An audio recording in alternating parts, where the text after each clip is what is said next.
ከሁሉም በላይ የህዝቡን ሮሮ፣ የህዝቡን ህመም፣ ችግር፣ ስቃይ የሚገልጽ ነው። ኃጢአት የሆነው ለዛ ነው።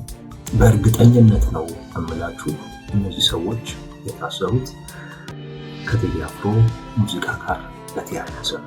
እውነቴን ነው የምላችሁ የአዲስ አበባ ሰው በብልጽግና በኩል ለውጥ እንዲኖር ይፈልጋል። በቃ ለውጥ እንዲኖር ይፈልጋል። አረካም። አሁን እየተሰራ ያለው ነገር የኔ ነው ብሎ አያስብ። የጠቅላይ ሚኒስትሩ ስም ተጠርቶ ቢሆን ቢያወድሳቸው ኖሮ ኃጢአት ይሆን ነበር። አሁን ዘፈን ኃጢአት ነው ለሚሉት ሰዎች ዘፈን ኃጢአት ይሆን ነበር። አብይ አህመድ ጭንቅላት ውስጥ በቃ አዲስ አበባ ላይ እየተሰራ ባለው ነገር ህዝቡ በጣም ደስተኛ እንደሆነ ነገር ነው ጠቅላይ ሚኒስትሩ የሚያስቡት፣ ማየት የሚፈልጉት እሱ። አሁን ይሄ ቴዎድሮስ ካሳሁን ሙዚቃ ግን ህዝቡ በጣም ትልቅ ህመም ውስጥ፣ ትልቅ ቅሬታ ውስጥ፣ ትልቅ ተቃውሞ ውስጥ እንዳለ የገለጠ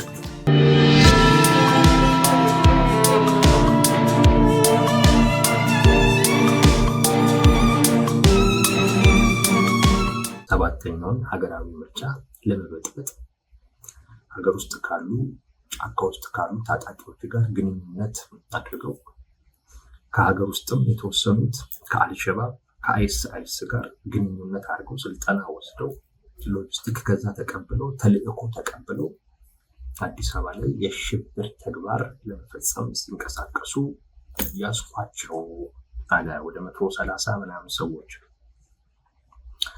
በክትትል ያስኳቸዋል መንግስት። ሰው የታሰሩ ሰዎች አሉ።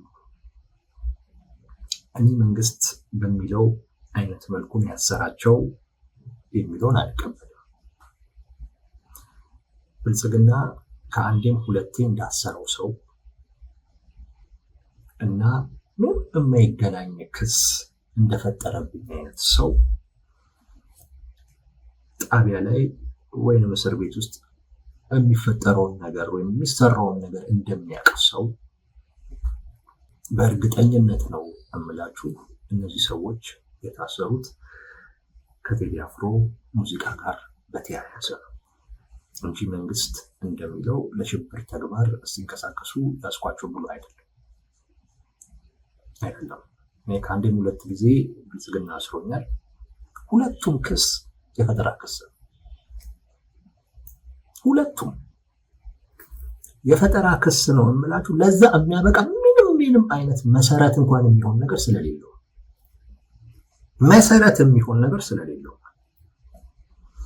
አሁንም ወደ 138 ሰዎችን አሰርኩ በዚህ ምክንያት ሲል መንግስትን አትመው እስሩ ይቀጥላል። በእርግጠኝነት ነው የምላችሁ እስሩ ይቀጥላል። እና እስሩም የሚሆነው ከዚሁ ከቴዎድሮስ ካሳሁን ሙዚቃ ጋር በተያያዘ ነው። ሙዚቃው ፖለቲካዊ ይዘት ያለው ነው። ተረድተውታል። አንዳንድ ሰዎች በጣም ሲተነትኑት አይቻሉ። ግጥሙ ያው ሙዚቃ መተንተን ስለማልፈልግ ነው። እዛ ውስጥ ብዙ አልገባም። ግን በተለይ አንደኛው ሙዚቃ ዳስጣል የሚለው በቃ የሰውን ህመም በደንብ የገለጸ አይነት ዘፈን ነው እና ብዙዎች በዛ አይነት መልኩ ተረድተውታል። የብልጽግናም ሰዎች በደንብ ገብቷቸዋል እና ሰው በደንብ በቃ የራሱን ጉዳይ የገለጸለት በቃ እንዳለ ህመሙ ተገልጦ ይወጣለት ያክል ነው በዛ ሙዚቃ እየተሰማ ያለው። I think በዚህ ደረጃ አይጠብቁ እንጂ የሚጠብቁት ግን የነበረ ይመስለኛል። የሰውን ስሜት ከመግለጽም ባለፈ መነቃቃትን ፈጥሯል። አዲሱ አልበም መነቃቃት ፈጥሯል። ብዙዎች ስለሱ ነው እያወሩ ያሉት ብዙዎች እና አዲስ መነቃቃት የትኛው ፖለቲከኛ ፈጥሮት የማያውቀው አይነት መነቃቃት ነው የተፈጠረው በሙዚቃው።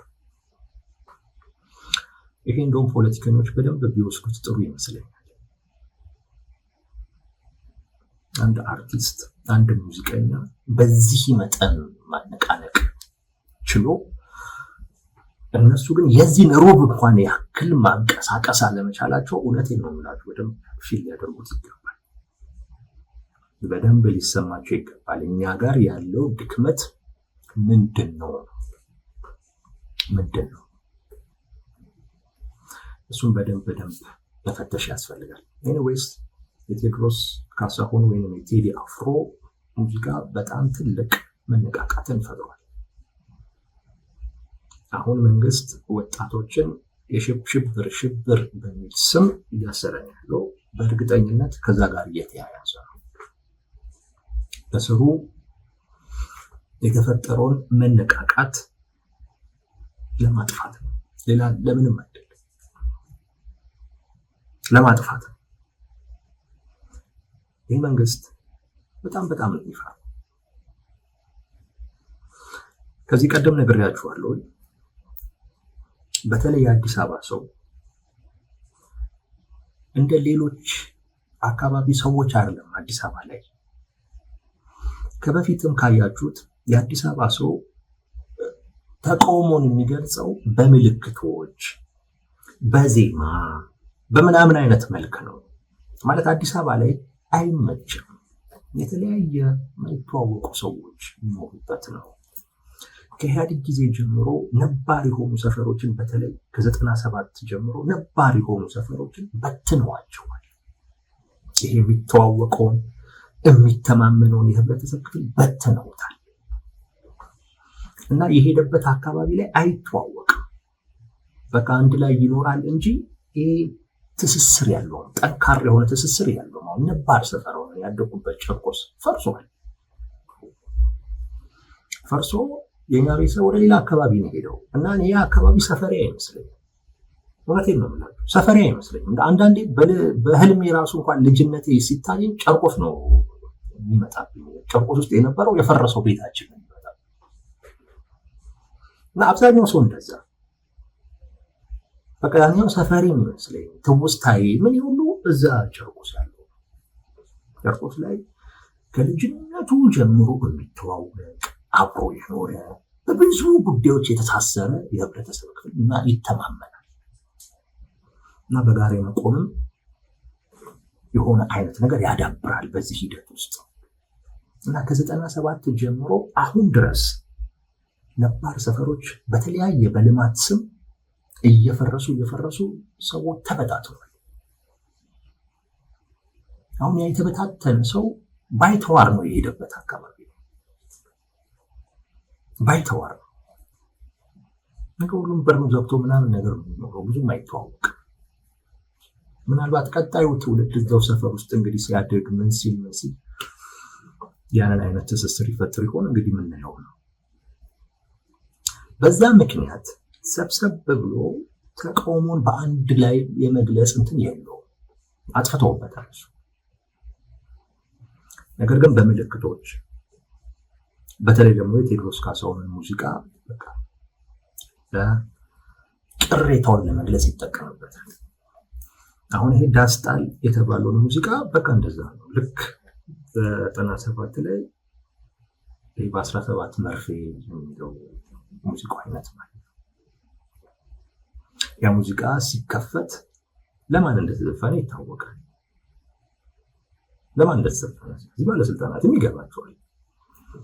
ሰዎች በዛ ስሜታቸውን ገለጹ ማለት ተቃውሟቸውን እየገለጹ ቅሬታቸውን እየገለጹ ህመማቸውን እየገለጹ እንደሆነ ግልጽ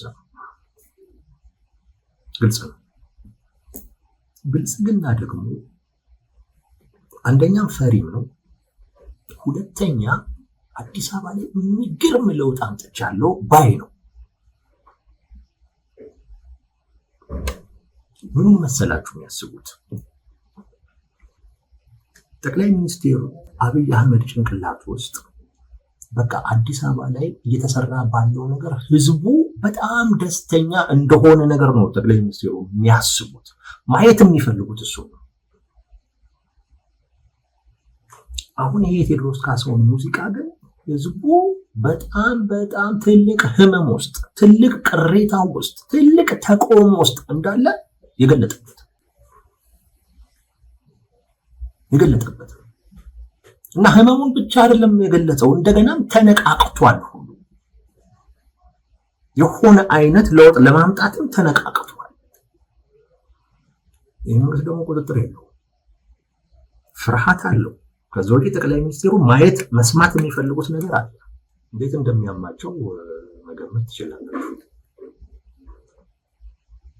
በጣም ህመም ነው የሚሰማቸው ጠቅላይ ሚኒስትሩ። የአዲስ አበባ ሰው ወጥቶ እሳቸው እኮ የሚያስቡት በቃ ፏፏቴ ያሳየሁት እና እሱን እኮ መንገዱን ቀየርኩለት እና እንደዚህ ነገር ነው የሚያስቡት። እና የአዲስ አበባ ሰው የረካ በሳቸው ደስተኛ የሆነ እንደዛ አድርገው ነው የሚያስቡት። የሚያስቡትንም ነው ማየት የሚፈልጉት። ግን እውነታው እሱ አይደለም። ስለዚህ ታች ያለው ካድሬ ይሄንን እውነታ መቀየር ይፈልጋል። ጠቅላይ ሚኒስትሩ መታመን የለባቸው። ህዝቡ ህመሙን ችሎ መኖር አለበት። ህዝቡ ስቃዩን ችሎ መኖር መቻል አለበት። መደገፍ እንጂ መቆም አይችልም። ማመስገን እንጂ ቅሬታውን መግለጽ አይችልም። አሁን የቴዎድሮስ ካሳሁን ዘፈን ቅሬታውን የሚገልጽበት ሆነ እና ህዝቡን ተነቃቃ። ከዛ ውጪ ተቀናቃኞች ናቸው ለሚሏቸው አካላቶች የፈጠራቸው ምቹ ሁኔታዎች አሉ። ይሄን መድፈቅ የግድ ያስፈልጋል። በዛ ምክንያት ነው ወጣቱን እያፈሱ አሁን ላይ በሽብር እያስገቡት ያሉት። ይቀጥላል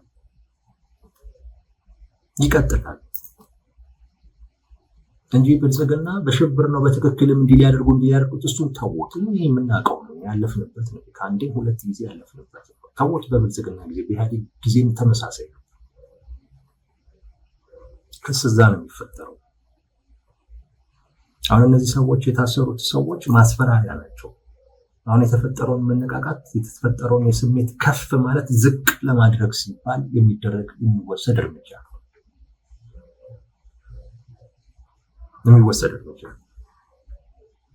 እና አንዱ እየተወሰደ ያለው እስሩ ከዚህ ጋር የተያያዘ ነው። በዚህ ምንም አይነት ጥርጣሬ ውስጥ አትግቡ ነው።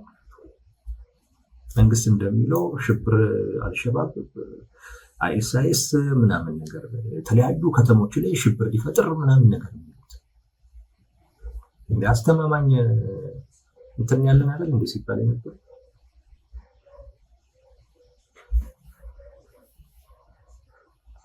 ይሄ ማለት በቃ ራሱ ነገሩን እኮ ነው ከተባለ እኮ በጣም ስጋት አለ ማለት ነው።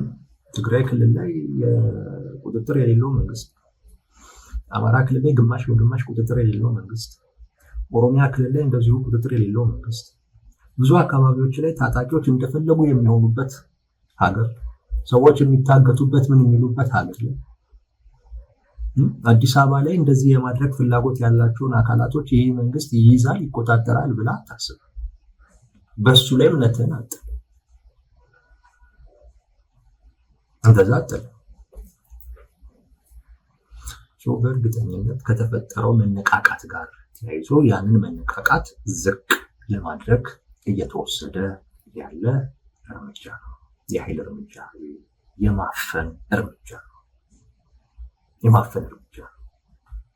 በብልጽግና በኩል ገና ከመውጣቱ በፊት ነው ሙዚቃው ዘመቻ ሲከፈት የነበረው። አውቀውታል፣ ታውቋቸዋል ነው። በዚህ ልክ ይሆናል ብለው አይጠብቁ። ከተከፈተም በኋላ ሙዚቃውን በተለያየ አይነት መንገድ ትርጉም ሊሰጡት ሞክረዋል። ሰው ውስጥ ሊፈጥር የሚገባውን አይነት ስሜት እንዳይፈጥር ትርጉም ሊሰጡት ሞክረዋል። አንዳንዶች እኮ ቁጭ ብለው ተንተኖታል። በጣም እኮ ነው የገረመኝ። እውነቴን ነው የምላችሁ። በብልጽግናም ሳይድ በተቃዋሚ ሳይድ በቃ ግጥሟን እያነበቡ ሁሉም ሲተነትናት ነበር። እያንዳንዱ ለራሱ በሚጠቅም አይነት መልኩ ማለት እና በብልጽግና ሳይድ ደግሞ በቃ ስራቸውን ያደረጉት። ያም ሆኖ ግን አልተቻለም። መጀመሪያም ሲወጣ ትርጉም እንዳይኖረው ለማድረግ የተደረጉ ጥረቶች አልተሳኩም። ከወጣም በኋላም ደግሞ ትርጉም እንዳይኖረው ለማድረግ የተደረጉ ጥረቶችም አልተሳኩም። ስለዚህ ወደ ኃይል እርምጃ እየተገባ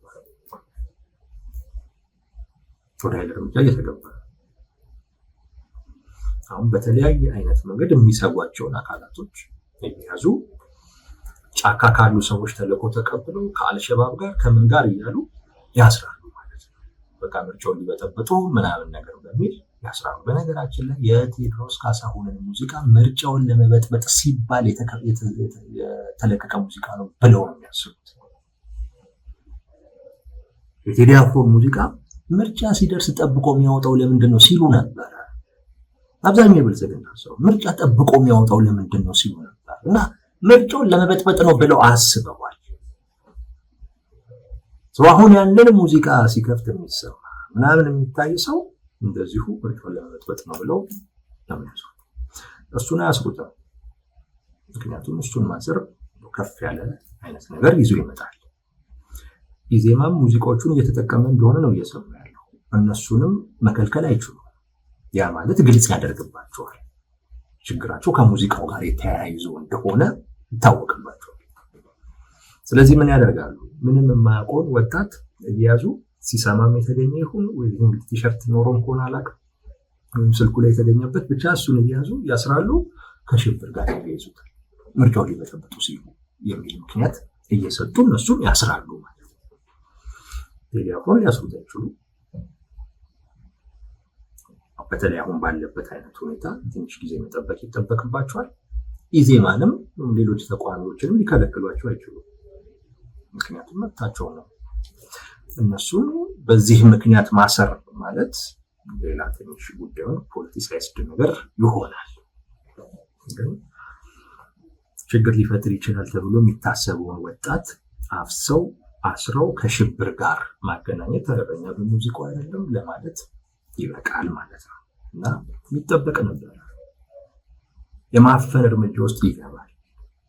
ይህ ማለት ነው የአዲስ አበባ ሰው አብዛኛው ተቃዋሚ ከተማ ላይ ያለው ተቃዋሚ የሚፈልገውን ነገር አግኝቷል። በቃ አሁን ቅሬታውን ለመግለጽ ዳስጣል፣ ተቃውሞውን ለመግለጽ ዳስጣል ይላል። እኔም በቃ ይሄንን ሙዚቃ ይከፍታል። ይሄን እርባቸው ነው የሚነካቸው። እዚሁም አዲስ አበባ ላይ ሆነ ማለት ነው። አዲስ አበባ ላይ ሆነ በማን ከተማ እንደዛ ነው የምትባለው። ይሄ ሁሉ ተደርጎ ለማታመሰግን አልቃሻ ማልቀስ ስለምትወድ እንጂ ነው የምትባለው እንጂ ህመምን ሊረዳልህ እና ያንንም ደግሞ ለመፍታት የሚዘጋጅ አይነት አካል አጠበቅ የለም እንደዛ። እና እስሩ ከዛ ጋር የተያያዘ ነው የሚለው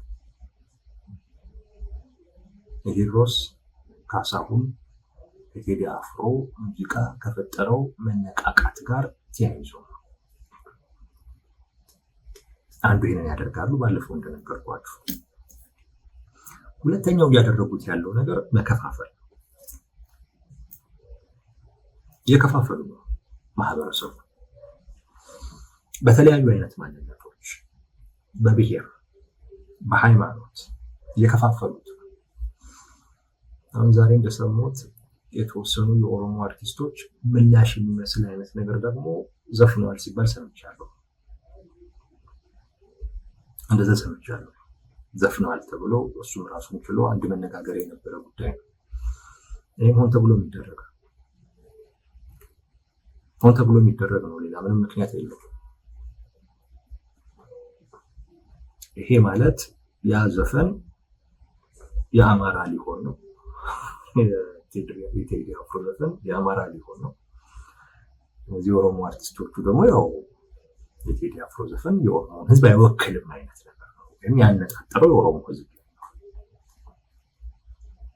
የሚል ነገር ነው እያነሱ ያሉት።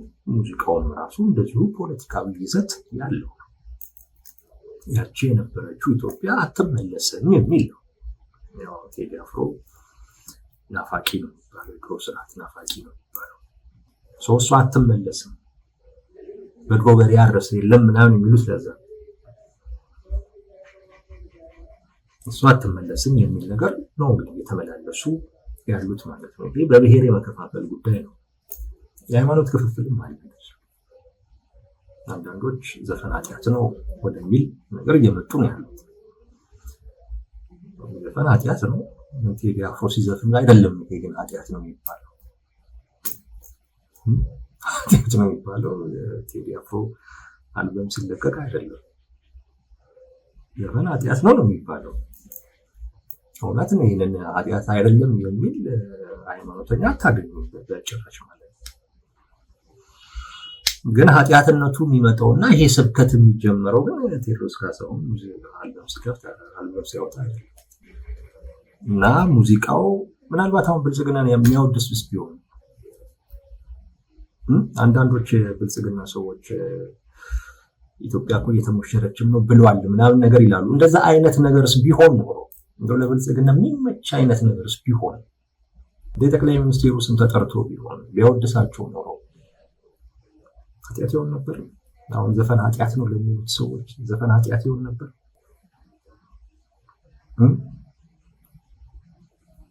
አይሆንም። ኃጢአት የሆነው የጠቅላይ ሚኒስትሩ አስተዳደር ጎሸም የሚያደርግ ከሁሉም በላይ የህዝቡን ሮሮ የህዝቡን ህመም፣ ችግር፣ ስቃይ የሚገልጽ በመሆኑ ኃጢአት የሆነው ለዛ ነው። ለብልጽግና ነው ኃጢአት የሆነው እንጂ ለብልጽግና የሚመች ቢሆን ኖሮ ኃጢአት አይባልም ነበር። እርግጠኛ ነኝ ነው ነገር ዘፈን ኃጢአት ነው አይባልም። ይሄ ስብከታውን አልነበረም። በመሰረቱ ከመንፈሳዊ ነገር አንፃርም ኃጢአት ነው ኃጢአት አይደለም ለማለት ወይም ዘፈን ኃጢአት ነው አትዝፈን ለማለት በመጀመሪያ ደረጃ መዳንም ያስፈልጋል። ይህ ስብከት ለዳነ ሰው ነው የሚሰበከው። ኃጢአት ነው ምናምን በመጀመሪያ መዳን የግድ ኃጢአት ውስጥ ሆነ እዛው ኃጢአት ነው ማለት ምን ዞሮ ዘፈኑን ባሰመውን በሌላ አይነት መልኩ ኃጢአት ውስጥ ተቆና ኃጢአት ትንሽ የለውም። የምትቀንሰው ነገር እኮ አይደለም እኮ ኃጢአት ነው በትንሹም በትልቁ እዛው ኃጢአት ውስጥ ሆነ ዘፈን ኃጢአት ነው ማለት አይቀንስልህም። የኃጢአትን መጠን አይቀንስልህም። መጀመሪያ ከኃጢአቱ ወጥቶ ድኖ የዛን ሰዓት ላይ ነው ዘፈን ኃጢአት ነው አልዘፍንም የምትለው ኃጢአትን አለመቀበል ነው። እዛው ኃጢአት ውስጥ ተዘፍቀህ ግን ዘፈን ኃጢአት ነው ማለት ኃጢአትን አይቀንሰውም። ወይስ ሌላ ጉዳይ ነው? ግን ይሄ ስብከት የመጣው አሁን ለብልጽግና ስላልተመቸው ለብልጽግና አልተመቸም። ሙዚቃው ብልጽግናን የሚነካ ነው። ብልጽግና እንዲገለጥ የማይፈልገውን አይነት የህዝብ ህመም ስለተገለጠ እና ሰውም ስለተነቃቃ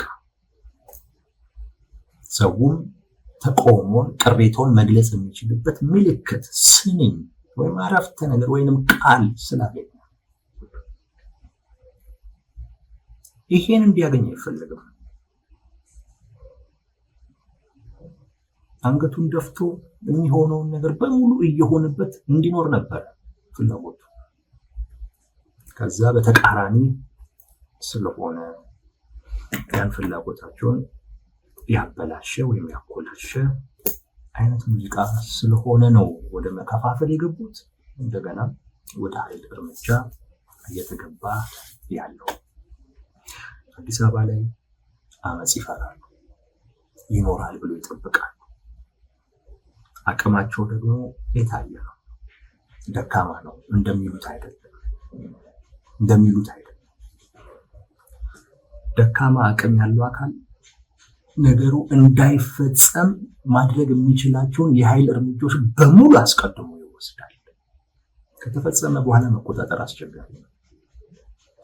ስለዚህ ያ እንዳይመጣ አስቀድሞ ለማለት ይፈልጋል። ተቋሚዎች ደግሞ ምንም ሆነ ምንም ትላንት ሊያወሩ ሲጠላው ሁሉ የነበረ አካል አሁን ይሄን ለመጠቀም እየሞከረ ሁሉም በቃ በተቆሙ ጎራ ያለው አካል በቀይና አድቫንቴጅ ለመጠቀም በጣም እየሞከረ ነው። ያው አንድ ፖለቲከኛ የተፈጠሩ አጋጣሚዎችን መጠቀምም ስራው ነው። ግን ያው ቴዲ አፍሮን ይጠሉታል በፖለቲካ አስተሳሰቡ ወይም ለኛ ይሄን አላደረገም ወይም ለኛ ይሄን አልዘፈነም ሰዎች ይጠሉት የነበሩ ሰዎች ሁሉ አሁን ቁጥር አንድ የቴዲ አፍሮን ሙዚቃ ተንታኝ ሆነዋል። ያው እነሱም ያለቻቸውን ብልጽግና የሚያዳክምላቸው ከሆነ ብልጽግናን ለመጠል ወይም ብልጽግና ላይ መፍጠር የሚፈልጉትን ጫና ለመፍጠር የሚፈጥርልን እድል አለ ብለው ስለሚያስቡ ማለት ነው። ይሄም ያስፈራዋል። ሙዚቃው ማህበረሰቡን ማነቃቃቱ ብቻ አይደለም፣ ነገር ግን በተቃውሞ ጎራም ያለው አካል የተፈጠረውን አድቫንቴጅ ለመጠቀም በጣም እየሰራ መሆኑን ጭምር ይህም በጣም ያስፈራዋል፣ ያስደነግጠዋል። በዚህ ምክንያት ነው እንግዲህ ወጣቶችን ወደ ማሰር እየተካሄደ ያለው። አሁንም ማህበረሰቡንም በተለያየ በብሔር ማንነቱም በሃይማኖት ማንነቱም ለመከፋፈል እየተሞከረ ያለው ነው። ቴዎድሮስ ካሳሁን በፖለቲካ ማንነቱ ከሆነ የህብረተሰብ ክፍል ጋር እና ከሆነ የሃይማኖት የህብረተሰብ ክፍል ጋር ተያይዞ ይታያል። እሱን አድቫንቴጅ ተጠቅመው ማህበረሰቡን ለመከፋፈል ነው የሚፈልጉት። ማህበረሰቡ ከተከፋፈለ ሊፈጠር የሚችለው እንቅስቃሴ ለማስቆም ብዙ ከባድ አይሆንም እና ህብረተሰቡንም ጥርጣሬ ውስጥ መክተት፣ አለመተማመን ውስጥ መክተት ይቻላል። ስለዚህ የሚፈሩትን ነገር ቢያንስ ቢችሉ ያስቀሩታል፣ ባይችሉ ደግሞ በብዙ መጠን ይቀንሱታል። ይህንን አስልተው ነው ወጣቶችን እያሰሩ ያለው። ይህንን አስልተው ነው በሃይማኖቱም በብሔሩም በኩል ክፍፍል ለመፍጠር እየተሞከረ ያለው እንጂ አሁን በቴዎድሮስ ካሳሁን ሙዚቃ የተገለጠው ስሜት በተለይ ዳስታል በሚል የተገለጠው ስሜት እውነት ለመናገር የሁሉም ነው ሊባል የሚችል አንድ ወገን ብቻ ተለይቶ የሚሰሙ አይነት ስሜት አለ። አዲስ አበባ ላይ ሮሮ የሌለባቸው በጣም ጥቂት ከብልጽግና ጋር የተገናኙ ሰዎች ካልሆኑ በስተቀር አብዛኛው ህመም ላይ አብዛኛው ችግር ላይ ነው። ያን ችግር ነው የገለጠለት ያለው። እውነቴን ነው የምላችሁ፣ የአዲስ አበባ ሰው በብልጽግና በኩል ለውጥ እንዲኖር ይፈልጋል። በቃ ለውጥ እንዲኖር ይፈልጋል። አረካም። አሁን እየተሰራ ያለው ነገር የኔ ነው ብሎ አያስብ። በቃ እየኖረ አይደለም፣ መኖር ግን ይፈልጋል። ያ እየተሰራ ያለውንም ነገር የራሱ እንዲሆን ይፈልጋል። ያ እየተሰራ ያለው ነገር ብዙ ነገር ተነጥቆ ነው። ከተማው ተነጥቆ ነው። ማንነቱን ተነጥቆ ነው። መብራቱን ተነጥቆ፣ ውሃውን ተነጥቆ፣ ኪሱ ተበርብሮ ነው እየተሰራ ያለው። ህይወቱን ተነጥቆ ነው። ይህ እንዲቀየር ይፈልጋል። ይሄ የብሔር ማንነት የለውም። ይሄ ችግር የሃይማኖት ማንነት የለውም። ብዙዎች ጋር ያለ ችግር እና በማንም ነው የሚበዘበዘው። በባለስልጣናት ይበዘበዛል፣ በነጋዴ ይበዘበዛል።